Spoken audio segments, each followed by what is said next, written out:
آپ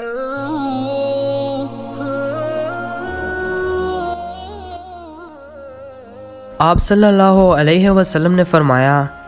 میری امت کو قیامت کے دن اس طرح بلایا جائے گا،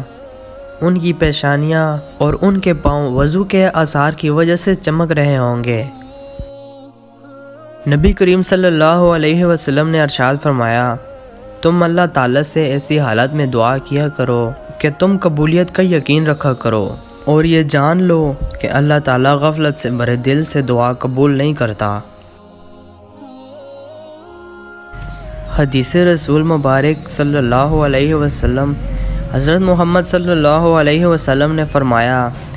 اس ذات کی قسم جس کے ہاتھ میں میری جان ہے، اگر تمہیں اس عذاب کے بارے میں علم ہو جائے جس کا مجھے علم ہے تو تم اللہ کے خوف کی وجہ سے کثرت کے ساتھ آنسو بہاؤ اور تم بہت کم ہنسو۔ رسول اللہ صلی اللہ علیہ وسلم نے فرمایا، تم اپنے مسلمان بھائی سے جھگڑا مت کرو اور نہ اس سے مزاح کرو جو جھگڑے کا سبب بنے، اور نہ اس سے ایسا وعدہ کرو جسے تم پورا نہ کر سکو۔